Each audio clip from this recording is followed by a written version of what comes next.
Have you ever sensed an invisible influence at work in a conversation? Something chillingly subtle, yet powerful enough to leave you questioning your own reality? Silent Power: Navigating Conversations with Machiavellian Individuals is not just another handbook on communication. It is an unmasking of the hidden manipulations that lurk beneath everyday interactions. Within these pages, you will peer into the shadows where psychological control hides, arming yourself with the insight and strategies needed to withstand, even outmaneuver, the darkest forms of persuasion. Prepare to face what most prefer to ignore, and discover the true strength that comes from silent defiance. Silent Power: Navigating Conversations with Machiavellian Individuals, written and published by Stealth Psychology. Chapter 1: Stay Calm, Stay Strong. Anna sat at the edge of the crowded conference table, her hands resting quietly on the glossy surface. The hum of polite chatter flickered around her, blending voices and movements into a busy orchestra of productivity. Across from her sat Ben, the department's unofficial leader. His words cut through the room smoothly, always tinged with a charm that belied their purpose. When Anna offered her idea, a well-researched solution to an ongoing problem, Ben smiled, listening intently, then slowly redirected the conversation. His statements sounded supportive, yet every suggestion Anna made became reshaped or diluted, changing just slightly before landing in the group's consensus. Meanwhile, he encouraged the team to see her proposal as somehow missing the mark, though without ever launching a direct attack. Months later, when the project's success became undeniable, Ben's subtle tactics were clear only in retrospect. He had taken careful control, making his colleagues doubt Anna's authority and even her sanity while planning himself as both victim and hero of the outcome. Anna realized too late she was left isolated, her confidence quietly dismantled. This scenario illustrates a blueprint used by Machiavellian personalities to achieve their elusive goals. The manipulator rarely pushes with open hostility. Instead, they craft situations where their needs, whether emotional dominance, financial gain, social leverage, or sheer control, take precedence. Anna, like many others, struggled to recognize what was happening while she was deep in the middle of the process. At first, it all appeared innocent.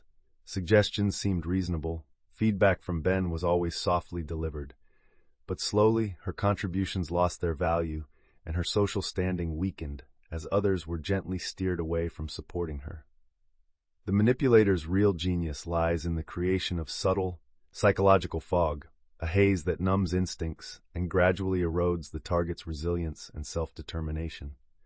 This silent form of control is especially dangerous because it exploits trust and normal social boundaries. The victim, assuming good intentions in others, tries to stay agreeable and professional. Early signs are easily dismissed as miscommunication or workplace stress. By the time doubts take root, significant emotional energy has already been drained, making it far more difficult for victims to break free. In Anna's case, each meeting was an exercise in doubt, where every confident step forward became undermined by invisible interference.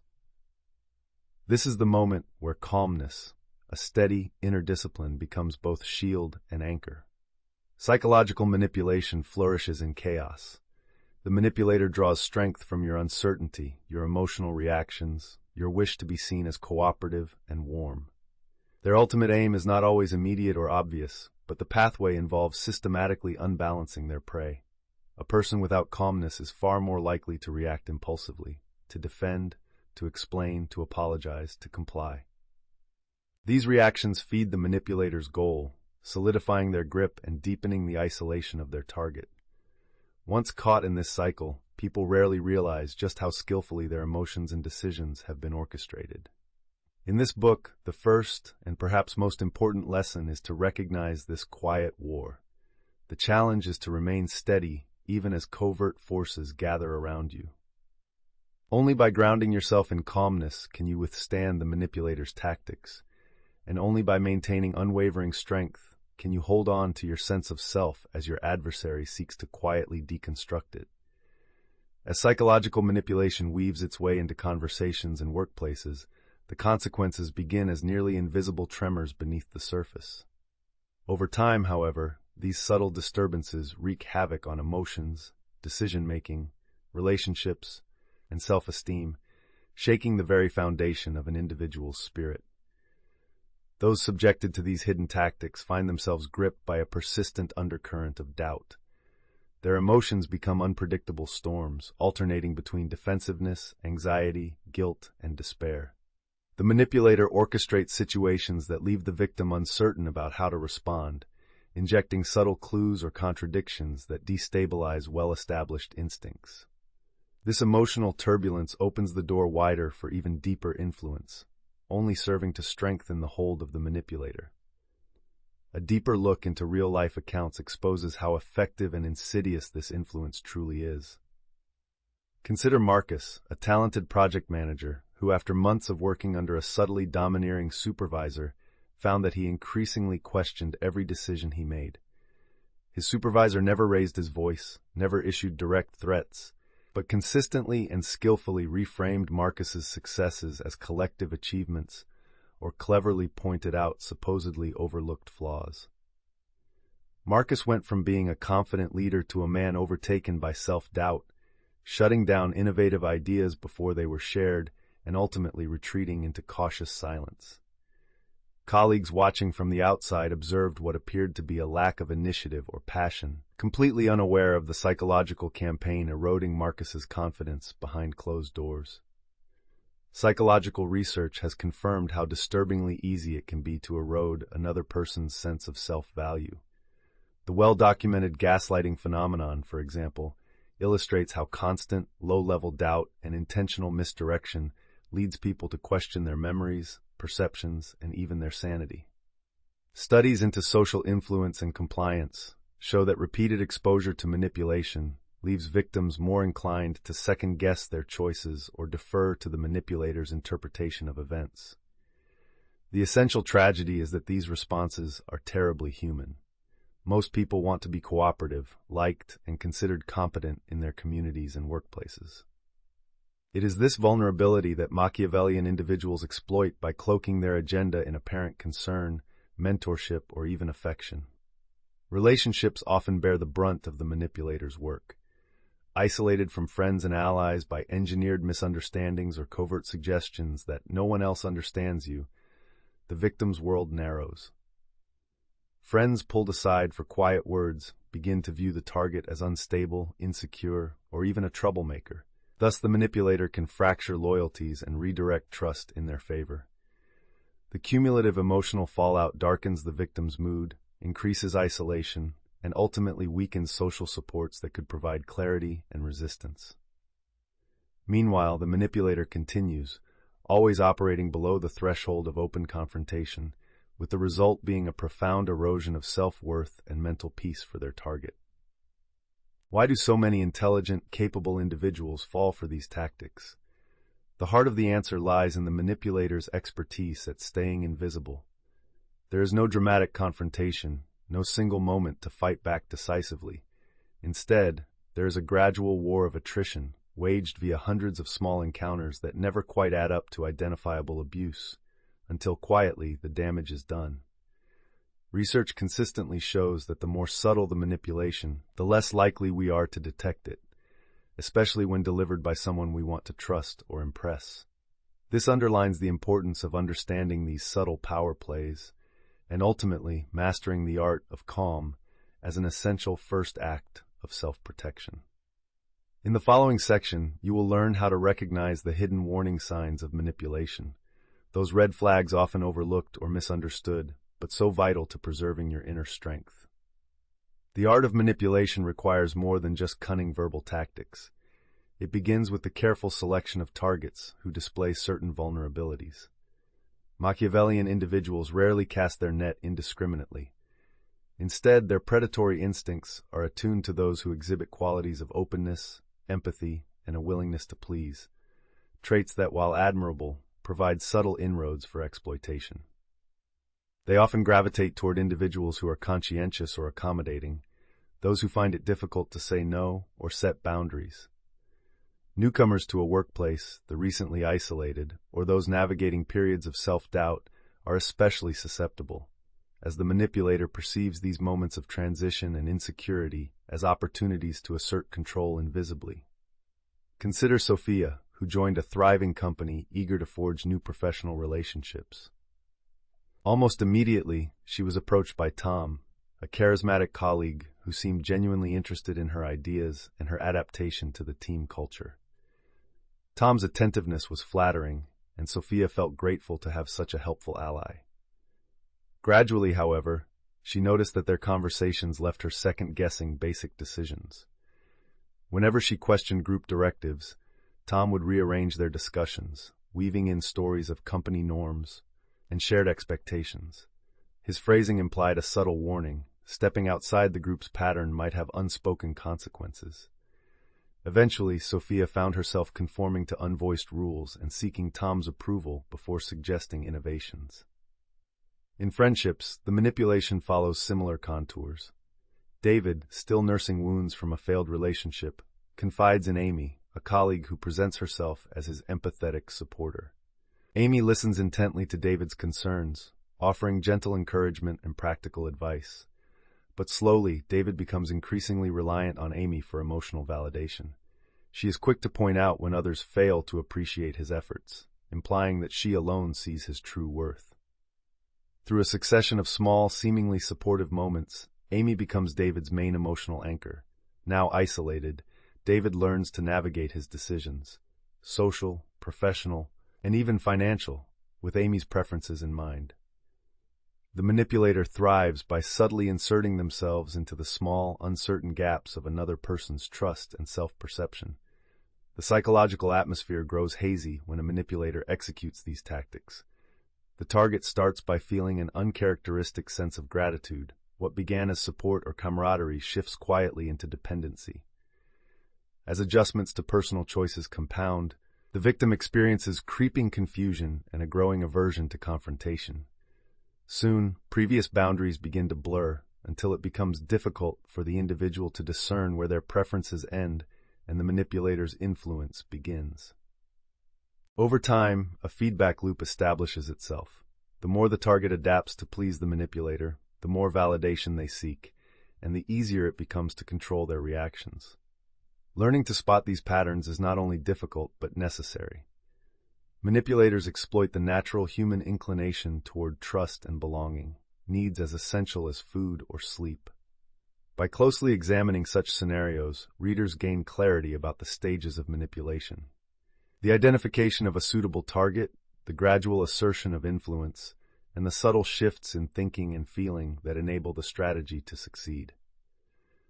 Understanding these undercurrents, then, is a fundamental predictor of resistance, a shield against further encroachment. With your knowledge now sharper, the next section will explore the methods by which a manipulator escalates their level of control, creating the cycles in which many victims find themselves trapped. Chapter 2. Read between the lines. In the hushed comfort of a morning cafe, Rachel stirred her coffee, listening intently to her friend Ethan as he patiently unraveled a web of concern about her recent decisions. At first, his words were nestled with care, couched in the familiar language of concern and support. Yet, layer by layer, Rachel noticed a faint thread of disapproval, each comment cloaked in ambiguity, each observation barbed with questions disguised as gentle curiosity. Ethan expressed how her new circle of friends seemed nice but might be distracting her from her goals, and softly wondered if her latest project was perhaps a bit ambitious given everything on her plate.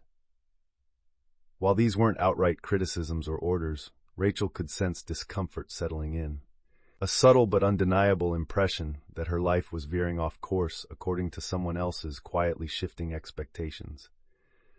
Manipulators like Ethan conceal their intentions within the subtle folds of conversation. Their ultimate aim might be emotional control, a covert pursuit of compliance, or even social isolation masquerading as friendship.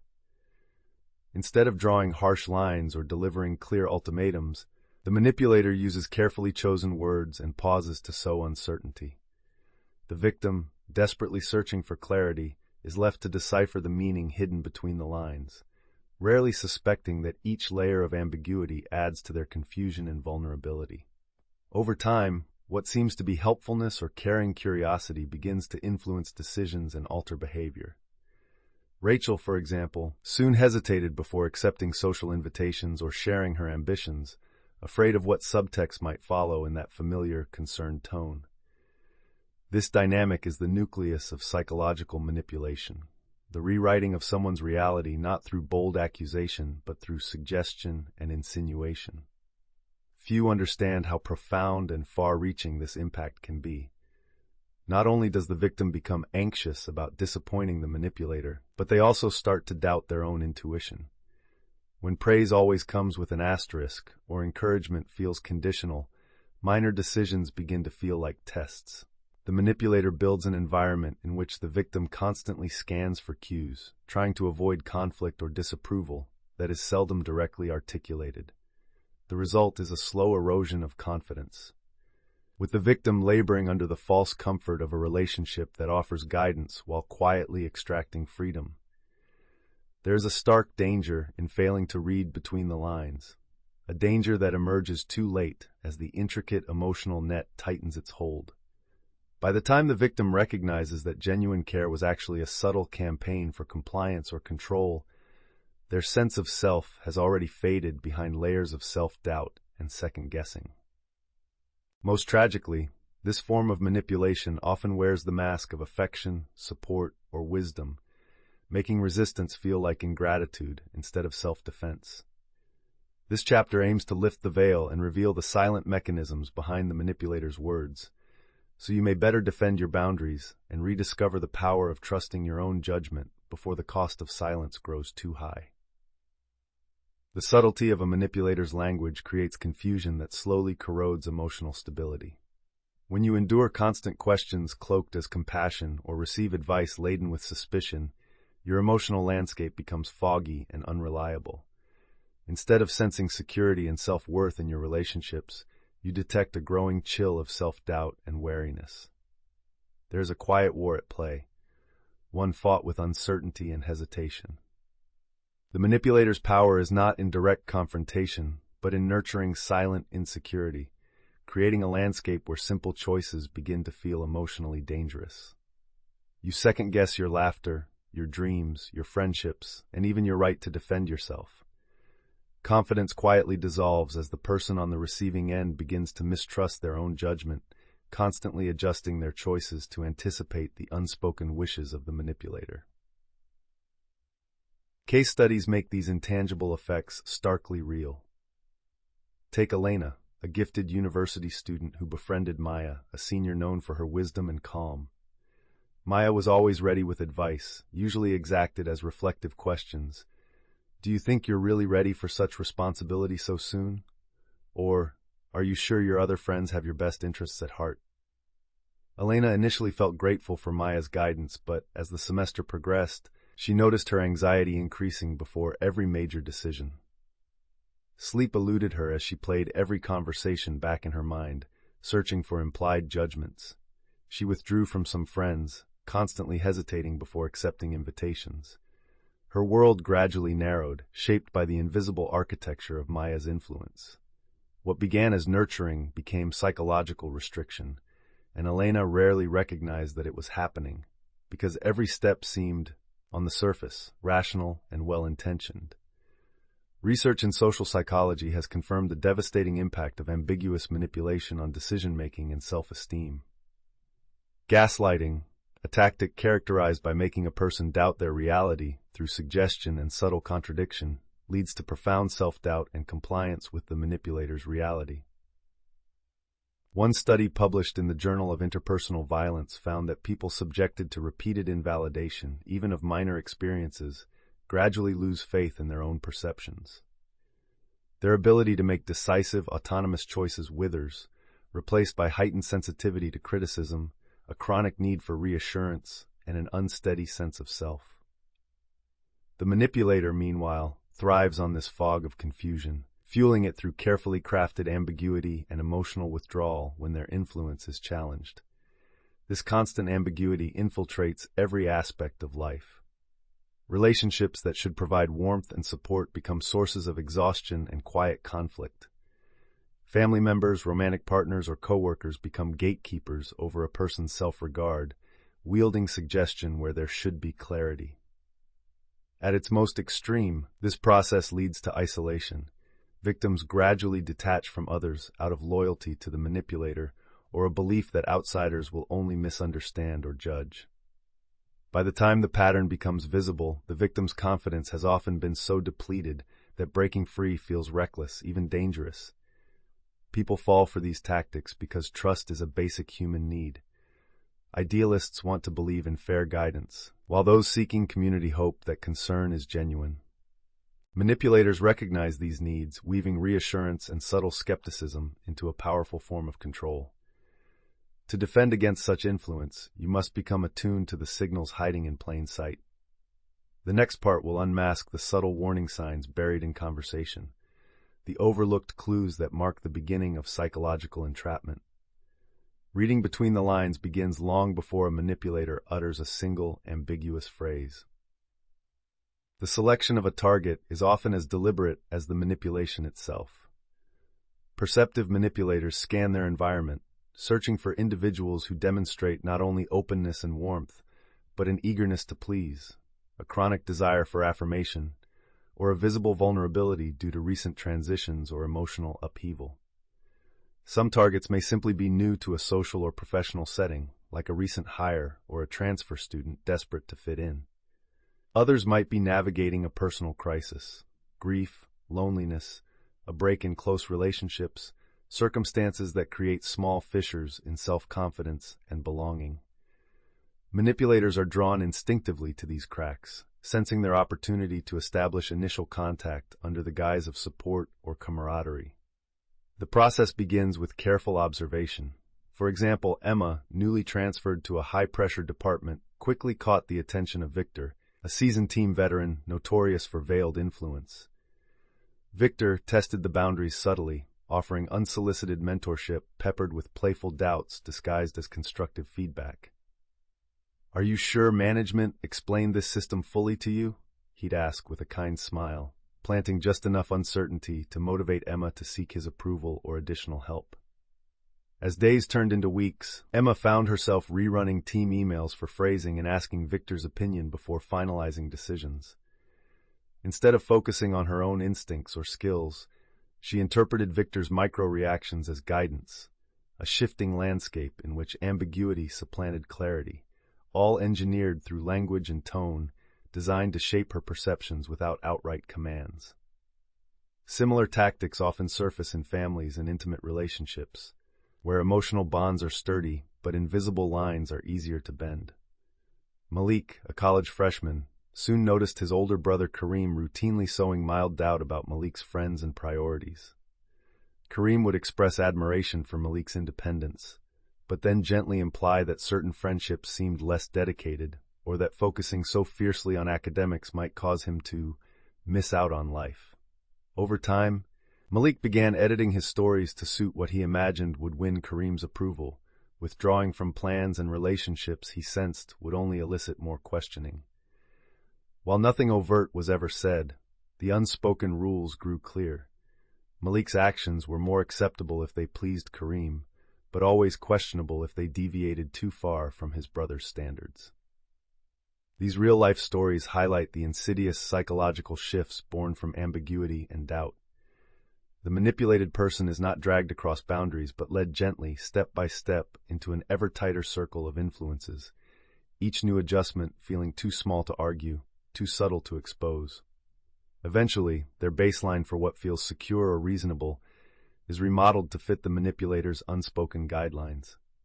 The slow loss of spontaneity, creativity, and agency leaves the person more malleable, primed to accept further interference as though it is natural or even deserved. Understanding these tactics, their origins, and the stepwise reshaping of thoughts is more than education. It is vital armor. Only when you see through the disguises, recognizing the calculated selection, ambiguous guidance, and gradual undermining, can you begin to resist.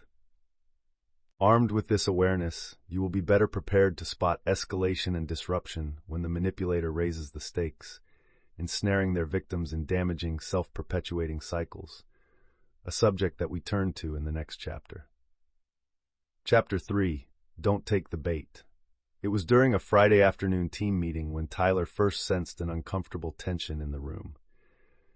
Everything seemed normal at first, but as the meeting progressed, his colleague Lauren started peppering her feedback with sly remarks laced in ambiguity.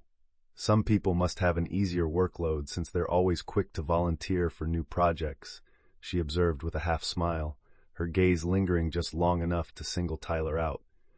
The comment hung in the air as several coworkers exchanged glances. The room tightened around Tyler, who felt forced to justify his efforts or downplay his latest achievement. By the time the meeting ended, those subtle words had changed the mood in irreversible ways. Trust in Tyler's intentions had quietly shifted, while Lauren carried herself as if she had bravely voiced what no one else would say out loud. Manipulators often use such baiting tactics to trigger reactions without resorting to open confrontation. Their goal may be to sow discord, galvanize compliance, or exert emotional dominance, always through seemingly innocent remarks designed to provoke. The true masterstroke of this technique is how it exploits an unspoken social contract, that people must explain themselves when accused or shamed, even in oblique ways. The moment someone takes the bait, defending or over-explaining, the manipulator gains the upper hand. They shift the focus from their subtle aggression to the target's response, sowing doubts or animosity among bystanders who aren't privy to the full context. Bystanders may fail to recognize the original manipulation, seeing only the emotional fallout as the inevitable result of underlying tension or a target's supposed defensiveness. Baiting thrives in family life and friendships, too, environments where social harmony is prized and direct accusation is frowned upon.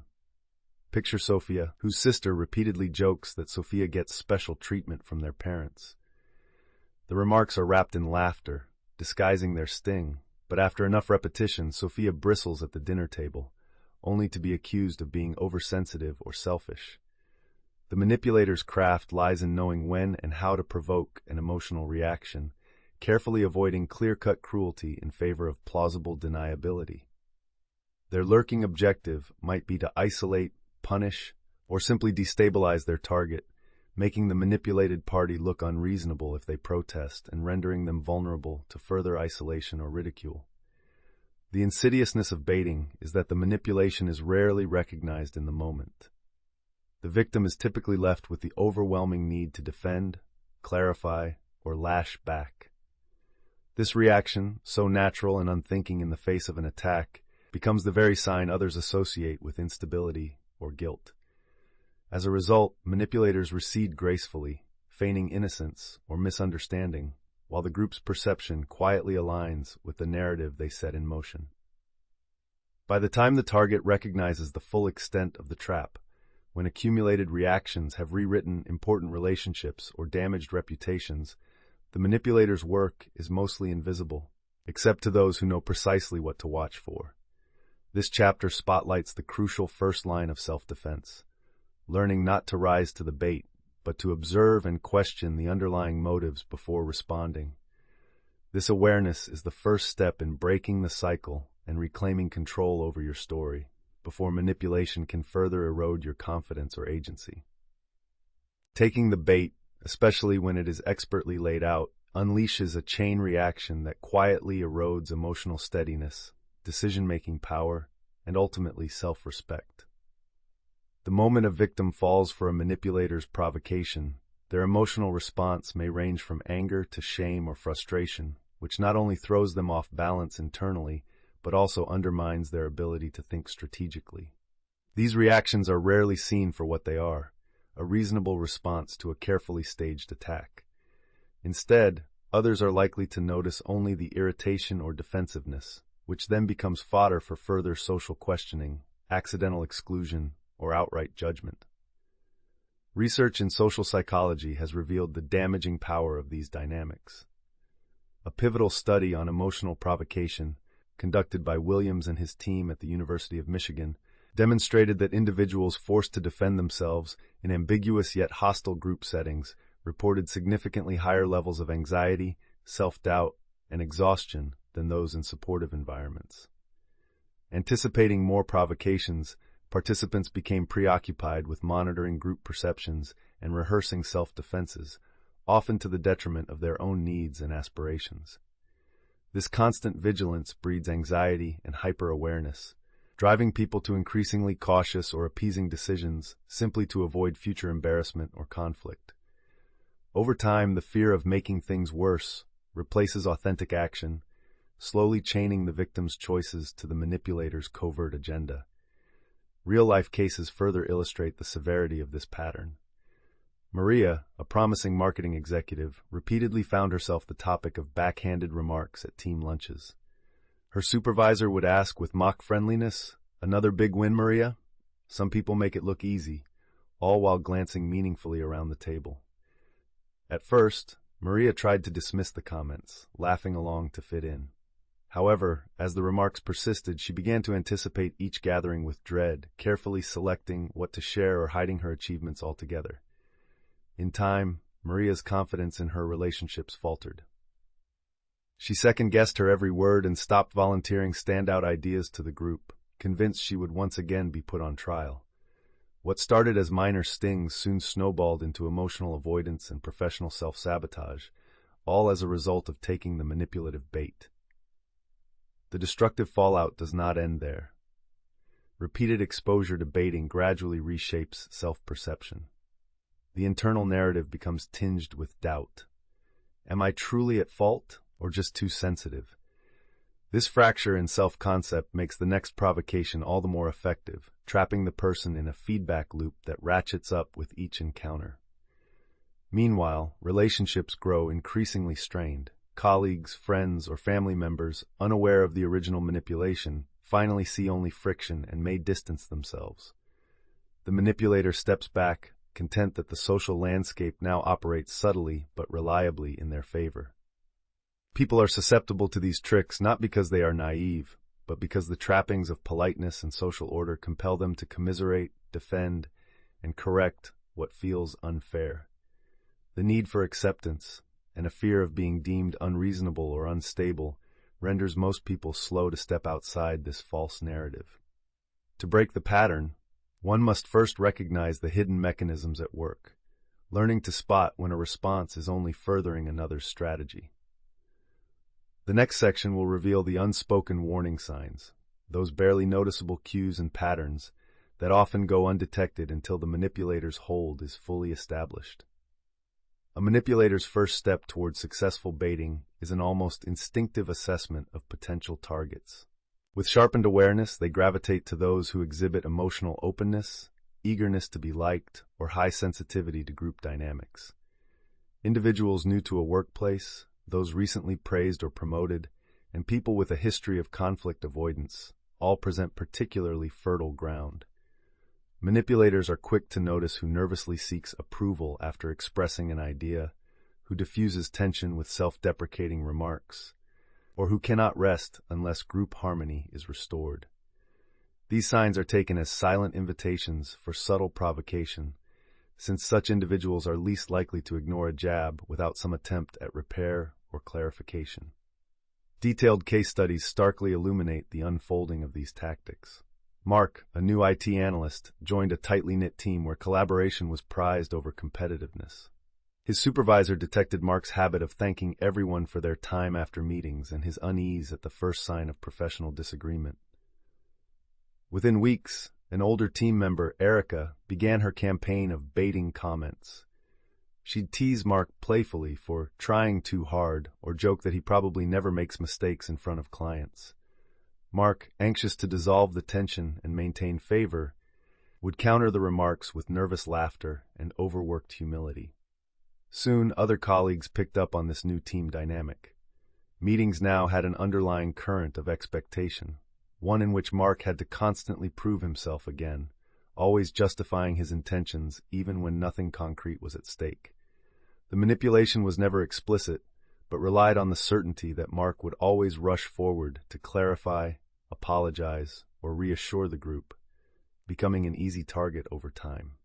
Similar patterns often surface in long-standing relationships where intimacy is weaponized only after vulnerabilities become apparent. Cynthia, engaged to Brian, noticed recurring comments slyly tossed into everyday conversations. "Don't you miss how spontaneous and fun you used to be?" Or, "It's impressive how patient you are. Some people would have given up by now." These remarks were delivered as idle observations, often when Brian wanted his way without direct confrontation. At first, Cynthia protested, defending her ideas or explaining herself, until she found herself policing her own behavior and monitoring her moods just to avoid another pointed jab.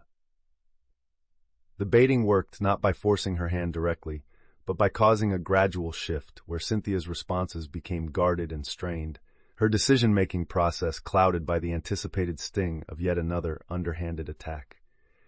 These scenarios reveal the corrosive psychological shifts set in motion by baiting tactics. With each repeated encounter, the target's attention is wrenched away from authentic engagement and refocused on self-defense or appeasement. Constant monitoring of tone, intention, and group sentiment unsettles their inner world. What used to be spontaneous responses and natural boundaries becomes a minefield navigated with anxiety and self-doubt. Gradually, the manipulated individual's baseline for acceptable interaction is recalibrated to include discomfort and tension, which the manipulator continues to exploit. Group loyalties become distorted and private doubts fester in silence. Understanding these tactics in depth is nothing less than self-preservation. If you can spot the process of baiting for what it is, you strip it of its power and begin to regain your agency. This insight serves as armor against further cycles of control and emotional erosion. With this awareness established, the next part of your journey will guide you through the escalating stage, how the manipulator tightens their grip as the victim becomes caught in an ever-shrinking cycle of reaction and loss. Chapter 4. Say what you really mean. In the gentle twilight of a family gathering, Michael found himself at the edge of the living room, surrounded by the expectant silence that follows a heated disagreement. His mother, renowned for keeping the peace, had interjected into a sibling dispute with words that floated more as suggestion than command. It's such a shame when people can't see how their choices affect others. No accusation, no hostility, just an air of disappointment thick enough to shape how everyone in the room carried themselves. Michael felt the burn of implication, though the target of his mother's words could have been anyone. He hesitated, unsure whether to speak directly or let the moment pass. All the while a sense of compliance crept in. Gradually, the conversation resumed, but its tone was now seasoned with self-censorship, covert apologies, and tension that no one dared quite name. Michael's younger sister deferred her opinion. His older brother slipped into calm agreement with their mother, and Michael himself wondered what unspoken rules he had violated to draw out such loaded stillness. This invisible negotiation is a hallmark of transactional manipulation, where meanings are displaced, partial truths become currency, and real intentions are perpetually hidden behind a veil of ambiguous disapproval. The manipulator aims for compliance more than confrontation, ensuring conformity by carving out a space where self-expression is subtly penalized. An ambiguous commentary ensures no clear point of resistance can form. In these moments, the person with the most influence isn't the loudest or the most forceful, but the one most adept at making others wonder if their disagreement is personal failure, lack of empathy, or even selfish rebellion.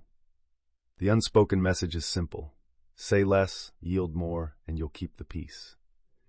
People in these environments often fail to grasp the magnitude of the trap until well after they have internalized its effects. There's seldom open conflict or openly stated demands. Instead, manipulative language teaches an ongoing lesson. Be wary of boldness, distrust straightforwardness, and mask dissent in indirect phrases that communicate neither clarity nor true intent. Over weeks or years, individuals in such relationships develop an intuitive aversion to direct truth-telling. Compelled to preserve harmony, they speak in softened edges, hesitate before raising objections, and become increasingly skilled in reading what is not said rather than trusting the power of honest discussion. Michael, like many others, finds that by minimizing potential friction, he also begins minimizing parts of himself, steering away from authenticity as a way to buy a fragile sense of approval. The hazard concealed within this style of manipulation is its profound enforcement of silence and fragmentation. Over time, direct expression atrophies in the shadows of what might be misunderstood or condemned, transforming relationships into delicate performances rather than authentic exchanges. The manipulator's purpose unfolds almost invisibly, aiming not for open subjugation but for a kind of invisible government, shaping relationships, decisions, and loyalties without ever raising a single direct objection. By the time their target realizes the cost, their true voice has been buried beneath layers of careful phrasing and chronic self-doubt, a reality camouflaged by the ongoing demand for calm and peace above all else. This chapter draws back that curtain, inviting a recovery of self-authority through the courage and clarity of saying what you truly mean, in defiance of the expectation to keep silent out of fear. When faced with manipulation that punishes authenticity and nurtures ambiguity, emotional well-being is gradually traded for safety and self-preservation. Each time someone chooses to withhold a true feeling, adjust a story to avoid invisible disappointment, or frame a need in a softened language, a profound inner toll is exacted. These choices, repeated day after day, accumulate into a chronic anxiety, an unshakable sense that conflict lurks in honest words even when nothing outwardly explosive ever occurs. As emotional responses become stifled and replaced by calculated agreement, fear gives birth to resignation.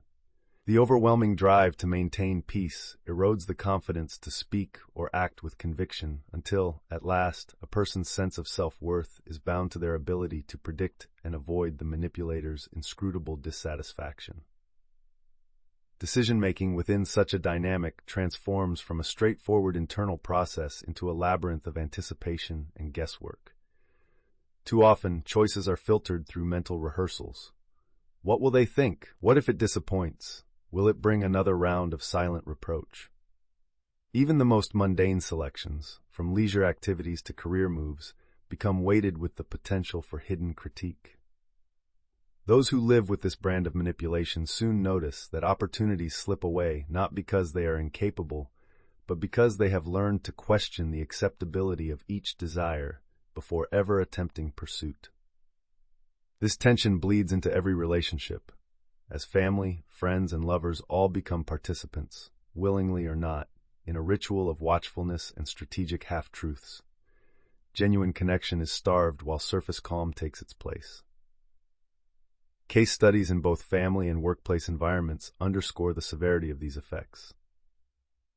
Kimberly, a department head in a competitive law firm, describes a slow-building culture where even friends disguise feedback as concern, and strong opinions rarely appear without a thick coating of ambiguity.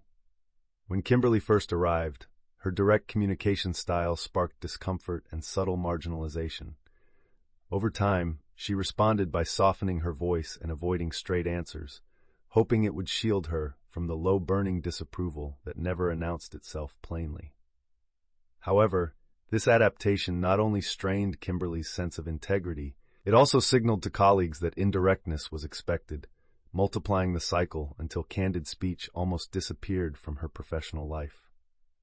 Similarly, Maya, who grew up in a home governed by emotional secrecy, recalls internalizing that only passive commentary, not direct requests, kept the family peace. In adulthood, Maya recognized the lingering effect. Her instincts for honesty always clashed with an ingrained fear of offending, making relationships shallow, exhausting, and far less satisfying than she longed for. Research into the psychology of communication avoidance demonstrates the durability of this trap. Studies reveal that chronic adaptation to indirect cues, especially when tied to the need for approval or fear of withdrawal, is closely associated with diminished self-esteem and depressive symptoms.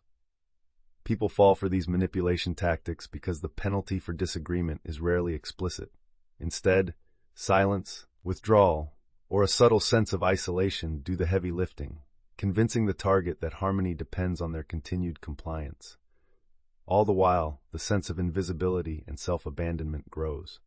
To reclaim insight and restore agency, it is vital to identify the initial, easily overlooked cues, the manipulative nuances of speech and response that transform honest spaces into arenas of guesswork and self-limitation.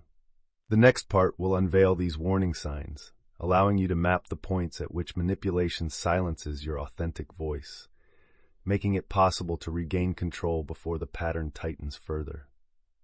The person skilled in indirect manipulation often begins by carefully selecting those whose communication styles and emotional needs make them vulnerable to influence. They are drawn to individuals who value social harmony, who naturally hesitate before sparking confrontation, or who derive self-worth from pleasing others. A manipulative colleague or family member pays silent attention to reactions, spotting who flinches when uncomfortable subjects arise, who apologizes just for taking up space in conversation, and who seems pained by unspoken tension. This silent chemistry is how the manipulator chooses the ideal target. Anyone wired for reading the subtext of emotional cues and eager to preserve group cohesion even at personal cost.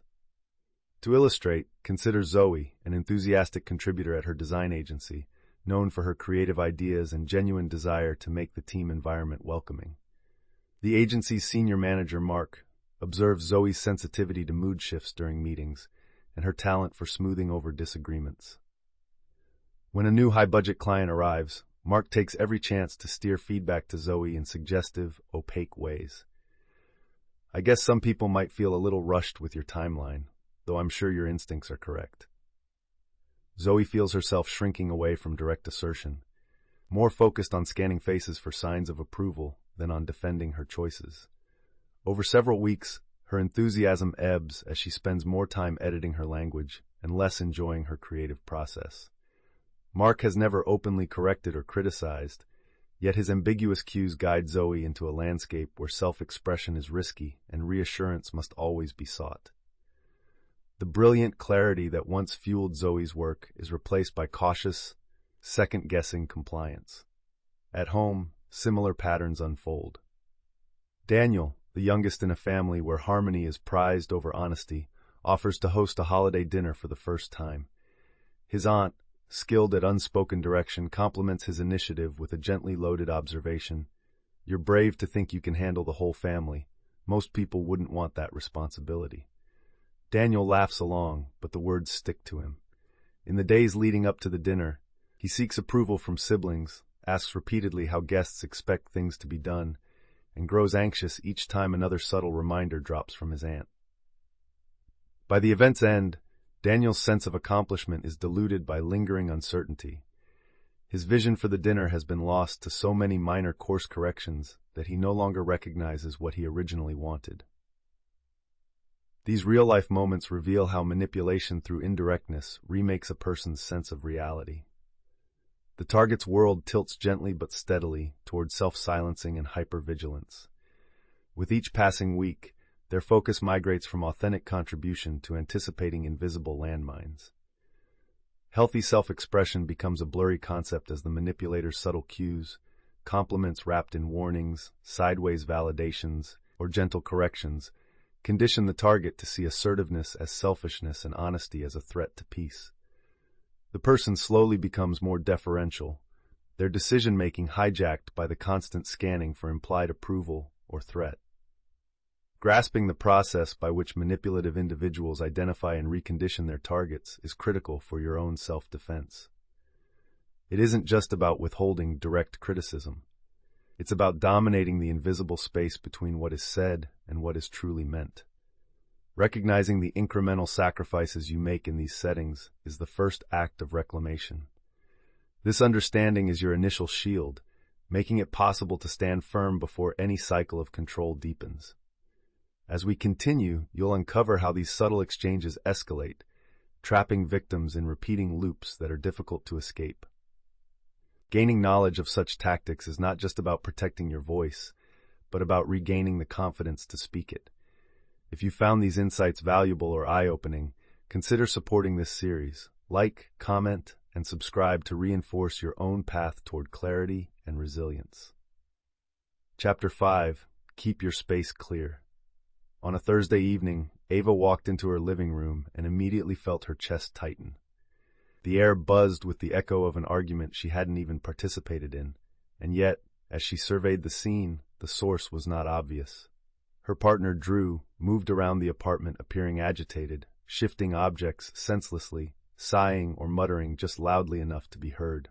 When asked if something was wrong, Drew denied everything with vague, exasperated patience. "Nothing's wrong. I'm just tired. Don't make a big deal." That night, the apartment grew steadily quieter. Though the tension was so pervasive, Ava found herself retreating into the bedroom, scanning each thought before she dared speak it aloud.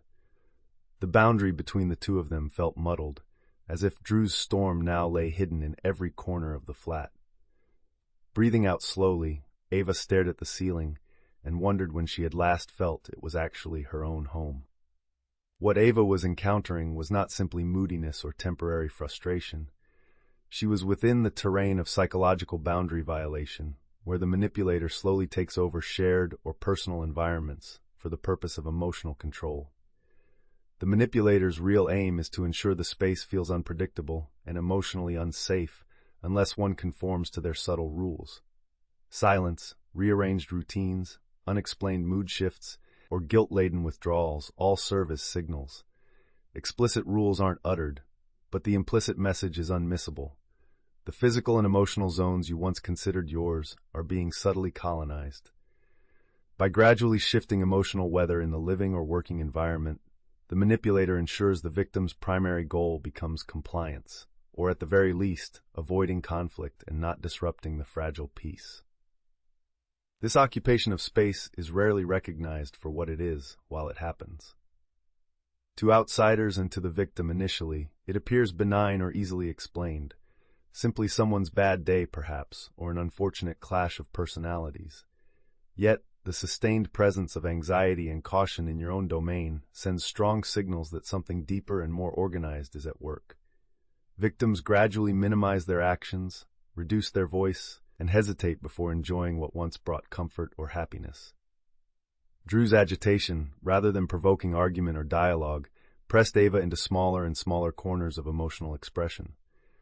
Her world, her physical and psychological space, shrank as she unconsciously worked to stave off more tension. Only in reflection, or sometimes with outside help, do many realize how completely their sense of agency has been eroded. When every gesture, word, or plan first passes through a filter of the manipulator's potential displeasure, order and peace can only be achieved through endless self-adjustment. The result is a profound kind of isolation within your own walls. In subtle cases, this might also manifest at work.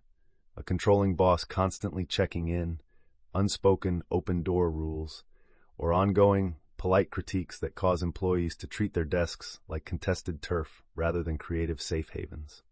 The invisible line between your authentic self and the emotional atmosphere imposed by another is so easily crossed, and once crossed, so difficult to reclaim.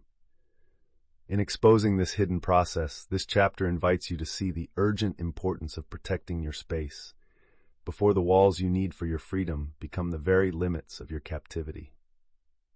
The erosion of boundaries by a manipulator inflicts deep damage on emotional health, decision-making, and trust. Each time someone like Ava senses that her living space no longer belongs to her, but shifts in atmosphere according to another's moods, a quiet transformation begins. Initial unease turns to chronic anxiety as self-monitoring intensifies. Words are measured and actions are cautiously choreographed to avoid triggering another episode of silent hostility or ambiguous reproach. This unrelenting hyper-awareness breeds emotional exhaustion, sharply narrowing the experience of safety and contentment in one's own environment. The costs stack up daily. Even rest doesn't feel truly restful when vigilance replaces peace. And joy becomes something recalled, not lived. Decision-making in such a climate devolves from self-driven choices to a game of anticipation. Victims stop asking basic questions like, "What do I want?" and focus instead on, "What will keep them calm?" For Ava, this shift manifested as delaying plans with friends, altering her music preferences to match Drew's erratic tastes, and choosing neutral decor that would not spark comment. Important choices, from financial decisions to personal hobbies, are weighed for their possible emotional fallout in the home or workplace, rather than on genuine personal value. In the process, the locus of control slides abruptly out of the victim's hands, leaving them adrift and indecisive in all matters, big or small. Relationships go brittle and transactional when personal space is perpetually encroached upon. Trust erodes at the joints. In group living situations or marriages, affection is slowly replaced with an anxious sense of duty and obligation, the need to maintain peace outweighs the desire to grow closer.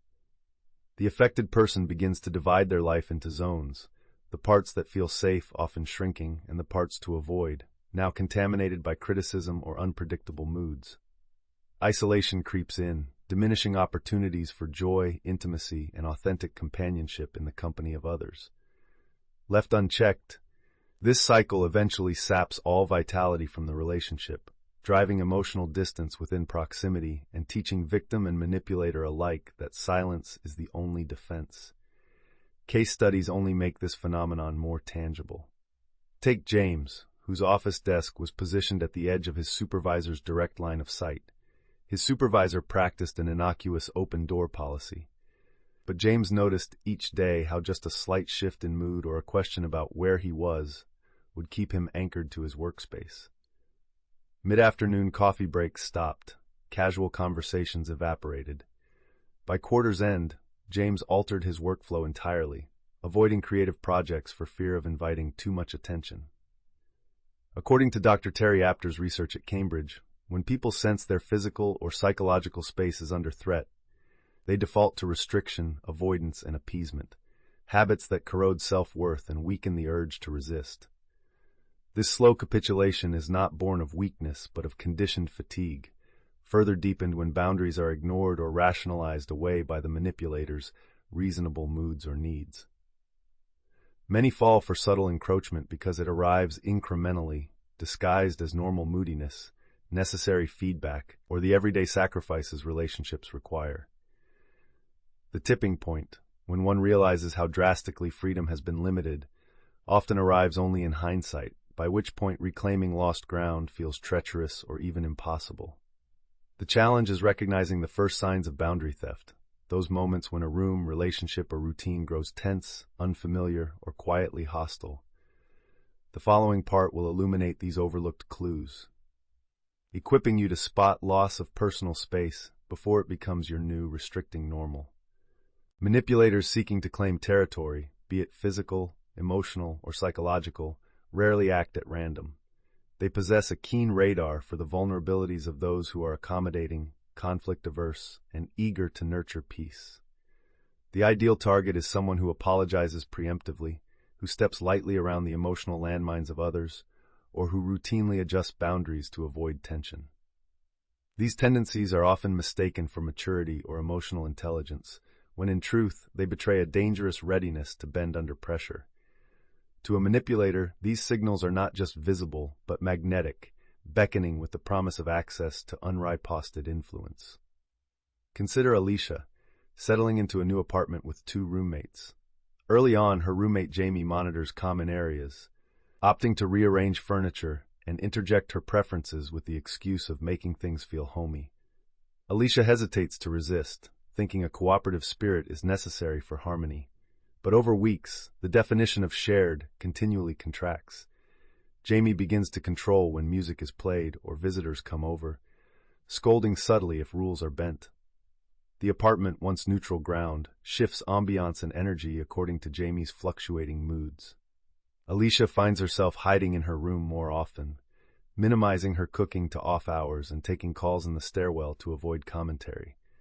The contours of the apartment now reflect not collaborative agreement, but the parameters Jamie has set, through silence, suggestion, or outright insistence. What started out as mild accommodation has spiraled into a reorganization of living routines and gradual emotional seclusion. This process repeats in personal relationships, where manipulators invade the psychic home of their partners or friends.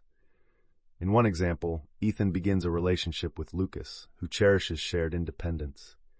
But as their connection develops, Ethan inches past Lucas's routines, borrowing possessions, appearing unannounced in Lucas's workspace, offering unsolicited critiques for improvement.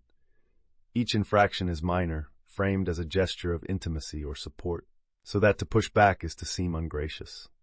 Eventually, Lucas even adapts his work habits to suit Ethan's patterns, unsure where compromise ends and surrender begins. His world, slowly shaded by Ethan's expectations, becomes smaller and less distinct, until Lucas fears he's lost not just solitary time, but self-definition as well.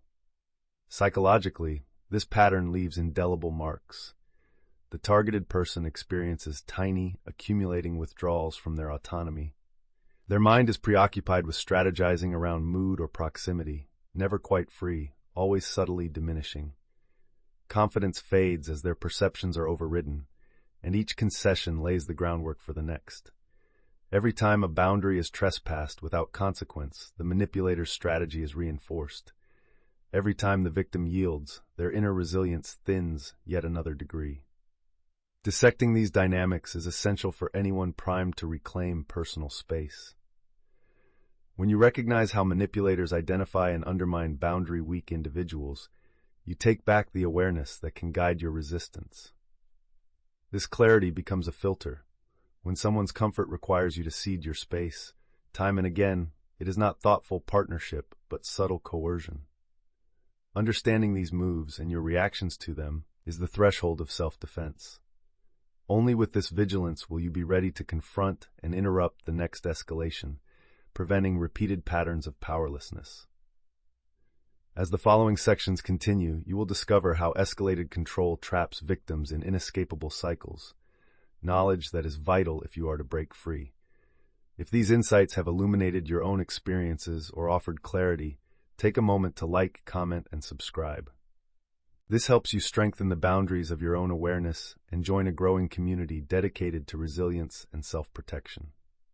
Chapter 6. Walk Away with Power. Melissa had spent years locked in cycles of subtle tension with her close friend Victor. He was admired by their social group for his generosity and witty humor, but what others never saw were the after-effects of Melissa's private conversations with him. If she chose not to join a group activity, Victor would reply with a forlorn sigh, recounting stories of past friends that faded away when it stopped being convenient. On occasions, Melissa tried to address her own needs or boundaries. Victor peppered his response with half-joking guilt trips or reminders of his loyalty during her own hard times. Whenever she pushed back, he brought up their years of shared memories as collateral, his statements layered just ambiguously enough that walking away from an event, a conversation, or even the friendship itself felt like an act of selfishness. Melissa knew something was wrong, but hesitated to articulate what. Each attempt at distance, each exercise of autonomy, felt more daunting than the effort to simply comply.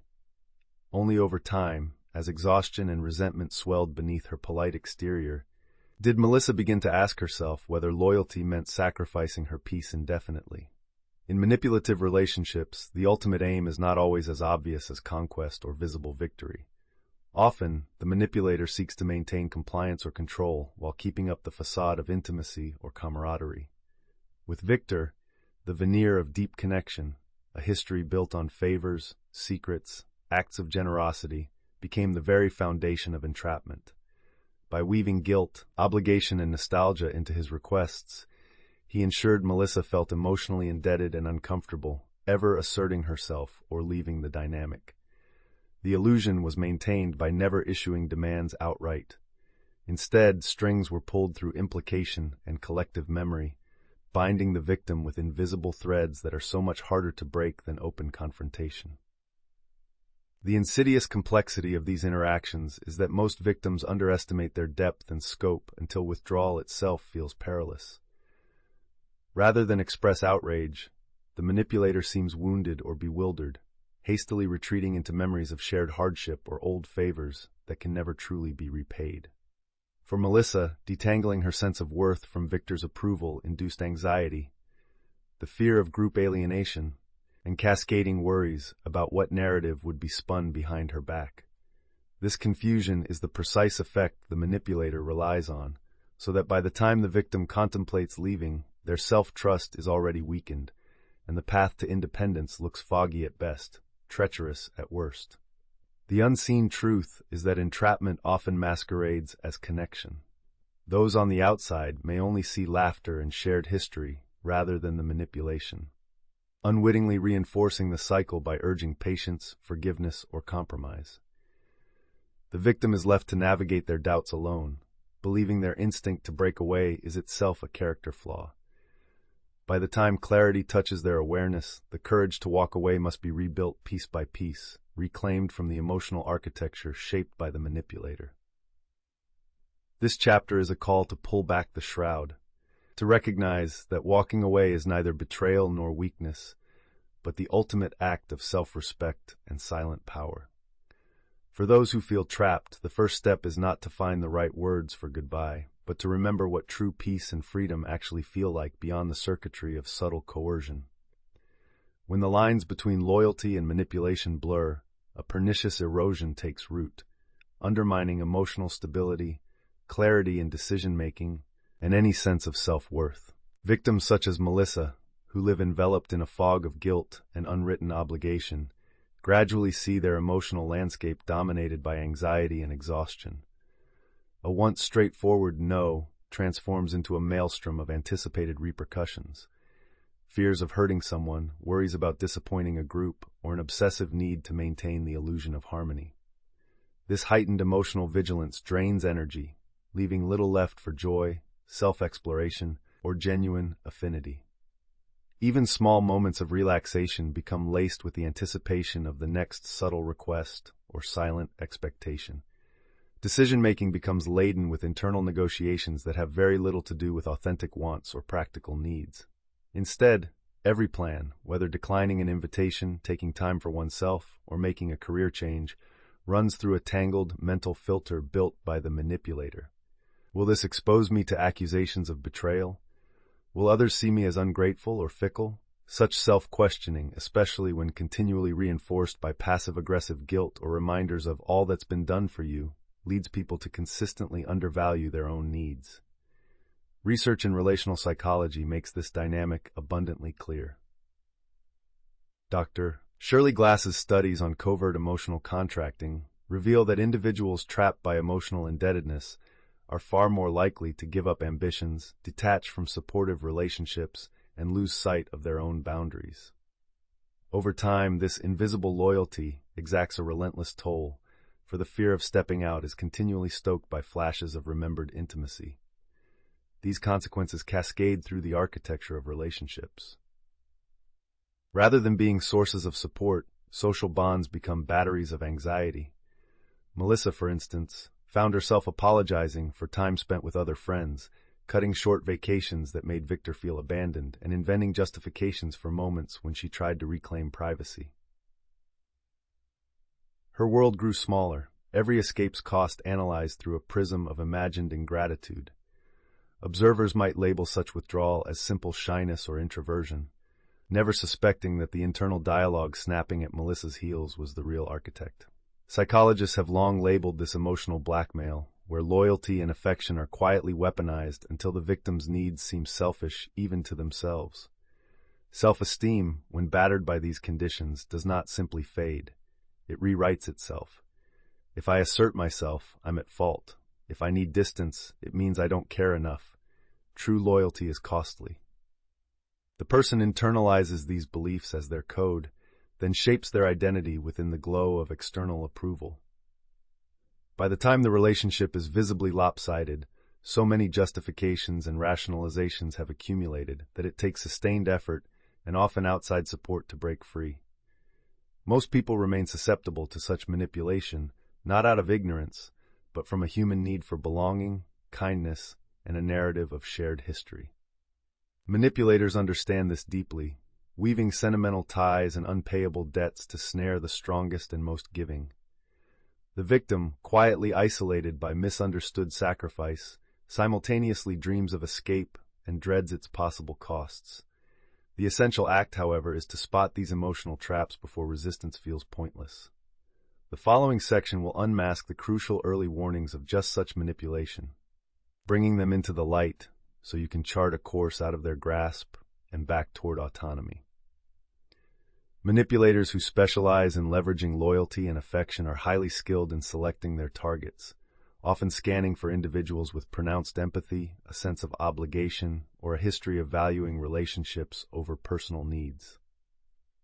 They are drawn to those who hesitate to set limits, feel compelled to explain decisions, or possess a pronounced sense of collective responsibility.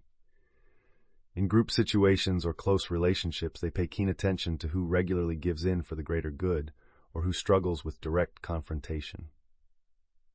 These are signs of people who are powerfully motivated by a desire not to disappoint, a quality quickly transformed from strength to opportunity in the mind of a manipulator. In real-world scenarios, this plays out with alarming subtlety. Take the case of Adam, whose long-term friendship with Jorge was anchored by years of shared travel, birthdays, and mutual support. When Adam accepted a demanding new job that limited his social time, Jorge shifted tone, reminding Adam about all the favors and sacrifices that made their friendship special. At first, these reminders came as gentle, nostalgic anecdotes. Over time, they became points of comparison, and quiet slights slipped into conversation. "I guess work matters more now," or "It's funny how people change once they're busy." Adam started altering his schedule to prioritize Jorge, declining invitations from new colleagues and skipping exercise routines that conflicted with traditions. It was not just guilt, but a creeping conviction that asserting personal priorities was an act of betrayal. With each step, Adam's world narrowed, and as the months passed, his choices were increasingly dictated by anticipated commentary rather than deliberate desire. The subtle psychological shifts in manipulated individuals are cumulative but profound. The target's decision-making process gradually shifts from one of honest self-appraisal to one defined by damage control and preemption of another's feelings or opinions. Instead of asking what would genuinely bring fulfillment or meet their needs, the primary internal question becomes, will this disrupt the peace or trigger another round of reminders? This shift erodes self-trust as each step away from autonomy feels costlier, and each attempt to withdraw or assert independence is met with expertly deployed reminders of past sacrifices, old loyalty, or the specter of emotional debt. The manipulated person unconsciously weighs every action against the manipulator's anticipated response, creating a form of learned self-doubt that eventually seeps into unrelated aspects of life, diminishing the capacity for clear, independent thought in other relationships, at work, and even during solitary pursuits. Understanding exactly how, why, and when manipulators select and reshape targets is crucial for breaking free of these cycles. Being able to identify the slow progression from nostalgia-tinged encouragement to subtle emotional blackmail equips individuals with the context needed to reclaim their power. The analytical clarity developed here serves not only as a defense, but as a roadmap, illuminating the specific junctures where a kind gesture became an obligation, or where warmth pivoted into control. Detecting these shifts early is a vital step toward resistance and recovery. By recognizing these micro-patterns as deliberate tactics rather than random quirks in a relationship, individuals reacquire the authority to walk away, not with apology, but with dignity and power. As you continue to learn, the next steps are to understand how these subtle manipulations, left unchecked, escalate, precipitating self-reinforcing cycles from which escape demands not just willpower, but new frameworks of perception and self-respect. Silent power. Navigating conversations with Machiavellian individuals has guided you through the hidden world of psychological manipulation, from recognizing subtle power plays and emotional traps to reclaiming your boundaries and building unshakable self-respect. By understanding these covert tactics, you now stand equipped to identify manipulation early, resist entrapment, and walk away with renewed confidence and dignity. Thank you for taking the time to watch and explore these challenging truths with us. If this book has brought you clarity or strength, we invite you to like, comment, and subscribe to Stealth Psychology for more empowering insights and ongoing support in your journey.